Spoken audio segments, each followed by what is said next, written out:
Hello, 2 നേന്ത്രപ്പഴം 2 മുട്ടയും വെച്ച് കുട്ടികൾ സ്കൂളിൽ വിട്ട് വരുമ്പോഴത്തേനും അടിപൊളി സ്നാക്സ് റെഡിയാക്കി എടുക്കാനായി നേന്ത്രപ്പഴം കട്ട് ചെയ്തെടുക്കണം.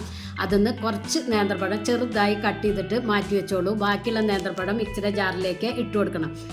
2 മുട്ടയും 1 ടേബിൾ സ്പൂൺ മൈദയും 5 ഏലക്കായ തൊലി കളഞ്ഞതും മധുരത്തിന് ആവശ്യമുള്ള പഞ്ചസാരയും 1 നുള്ള് ഉപ്പും 1/2 കപ്പ് പാലും ചേർത്ത് നല്ലതുപോലെ അരച്ചെടുത്ത് മാറ്റി വയ്ക്കാം.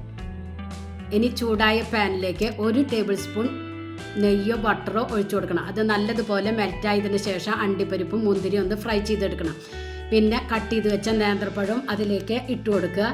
1 പിടി തിരുമ്മിയ നാളികേരം ഇട്ട് കൊടുക്കണം. 1 ടേബിൾ സ്പൂൺ പഞ്ചസാരയും ഇട്ട് കൊടുത്ത് ഒന്ന് ഫ്രൈ ചെയ്തതിന് ശേഷം മാറ്റി വയ്ക്കാം.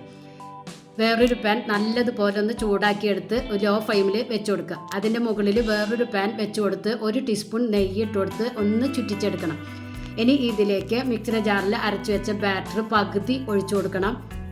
എന്നിട്ട് 1 മിനിറ്റ് നേരം ഒന്ന് മൂടി വയ്ക്കുക. 1 മിനിറ്റിന് ശേഷം നമ്മുടെ ഫില്ലിങ് ഇട്ട് കൊടുത്ത് അതിൻ്റെ മുകളിൽ ബാക്കിയുള്ള ബാറ്റർ ഒഴിച്ചു കൊടുത്ത് ഫുള്ളും കവർ ചെയ്യുന്ന വിധത്തിൽ ഒഴിച്ചു കൊടുക്കണം. എന്നിട്ട് 1 മിനിറ്റ് നേരം വീണ്ടും മൂടി വയ്ക്കുക. മുകളിൽ ചെറുതായി കട്ട് ചെയ്ത പഴവും അണ്ടിപ്പരിപ്പും ഇട്ട് കൊടുക്കുക ഗാർണിഷിങ്ങിന്. എന്നിട്ട് ഒരു മൂടി വയ്ക്കുക. 10 മിനിറ്റ് മതി ഇത് കുക്കായി കിട്ടാൻ. ഇനി നെയ്യ് തടവിയ ഒരു പാനിലേക്ക് ഇതൊന്ന് തട്ടി കൊടുക്കുക. എന്നിട്ട് നേരിട്ട് സ്റ്റൗ ടോപ്പിൽ 2 മിനിറ്റ് നേരം ഒന്ന് കുക്ക് ചെയ്യുക. അടിപൊളി സ്നാക്സ് ഇവിടെ റെഡി ആയിട്ടുണ്ട്. ഇത് കട്ട് ചെയ്ത് കുട്ടികൾക്കും വലിയവർക്കും കൊടുക്കാവുന്നതേ ഉള്ളൂ. എല്ലാവരും ഒന്ന് ട്രൈ ചെയ്ത് നോക്കി ഫീഡ്ബാക്ക് ഒന്ന് അറിയിക്കാൻ. നിങ്ങൾക്ക് ഈ ചാനൽ ഇഷ്ടമാവുകയാണ് പ്ലീസ് ഒന്ന് സബ്സ്ക്രൈബ് ചെയ്ത് ലൈക്ക് ചെയ്ത് ആ ബെല്ലൈക്കൻ ഒന്ന് അമർത്തുക. അപ്പോൾ ഞാനിടുന്ന ഇതുപോലുള്ള വീഡിയോസിൻ്റെ നോട്ടിഫിക്കേഷൻ നിങ്ങൾക്ക് കിട്ടും. Thank you.